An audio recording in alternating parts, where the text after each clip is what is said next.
there, but it's still a little bit tricky. Now this is the 4-minute preparatory signal for Class 40 and the Figaros. Yes, they got 19 Class 40 pocket rockets from 7 different countries, and 9 Figaros with some budding round-the-world sailors here, so they would love to be in an Open 60 following those boats off. Well, they can race them. Yeah, the Class 40 is very much designed as sort of feeder class to the Open 60s, or a cheaper version.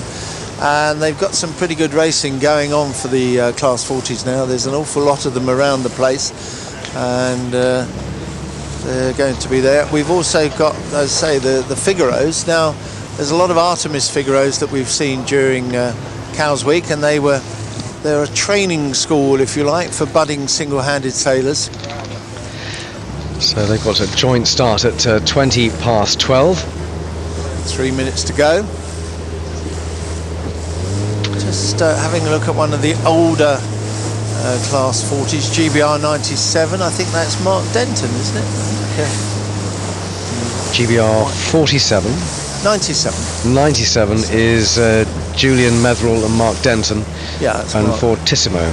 Indeed, and just manoeuvring about, we have one of the Artemis boats close to line. We've still got lots of spectator ribs out here and spectator craft, but they're all being well behaved, staying away from everything. One of the Class 40s, 2 of the Class 40s heading down towards the island, but most of them staying up here at the pin end of the line. Just having a look, and I think that Maitre Coq is crossing Massif by quite a distance, so it certainly has paid to start here and tack fairly early and head for the mainland. And the Hugo Boss has just gone through ahead of Chemini Pujolat, and she was behind her at the actual start, so it's not working to go out into the middle of the Solent. Maitre Coq was the first boat to tack, went right in up the beach, tacked off, and has got the advantage in the Open 60s. So it's Maitre Coq, Hugo Boss, and then it's Chemini Pujolat, I think, from Massif, from Safran, from PRB, and then finally Marais, the last one. So a minute and a half to go until the Class 40 and Figaro 2 starts, and lots of boats in this joint start. Oh yeah, there's a real bunch here at the pin end trying to push round. Mark Denton has number 97, Fortissimo, nicely placed, reaching down the line with just 10 seconds to go, but there's a great pack of the Class 40s and the Figaros trying to fight their way in, but Mark Denton's going to get the best start if he gets that. He's got 1 minute to go to the start, but if he stays where he is, it's going to be nicely placed, because behind him there's a whole melee of Class 40s and Figaros all mixed up trying to find their way around there. Mark's just got to hover there for a few moments and then get going, and then he's going to be careful how he tacks, though. That's going to be the biggest problem, because all the other boats are going to be on starboard. Full Irish, a boat that's done very well in Figaro racing up to now, one of the best rookies. They're coming in right at the mark with 25 seconds to go to the start. A lot of shouting going on behind me as boats come zooming in around here, trying to find space. ERDF, one of the French boats with very flashy graphics all over it, finding just the space, and there's a lot of yelling, a lot of shouting. 10 seconds to go, 5 seconds to go. I think there's going to be some over. Yitsko. Yep, an individual recall for some of them, I think. FRA 60 YZICO is her name, number 60. She must have been over. Somebody's trying to port tack the fleet from the middle of the line, which is a brave move, but ERDF was the one we were talking about, the multicoloured boat, and they've just tacked straight away. There's one Class 40 behind me that doesn't seem to have crossed the line properly. It, I'm sure, started outside the outer limit mark. This is an old Class 40 called Privor V, French boat number 17, and she's started. I'm pretty sure she started outside the limit mark, so a bit of an odd one for her. ERDF with her hand graphics all over the sail and the hull in bright colours. She's doing very well. She was first to tack. Now, how's that guy getting on who was trying to port tack the fleet? He's still coming towards them. He's had to take a few sterns, I think. Full Irish has tacked onto port now, heading towards the mainland. Still, some of the Class 40s haven't crossed the line yet, but great stuff with a start there. Really good close start for the 40s, Class 40s and the Figaros.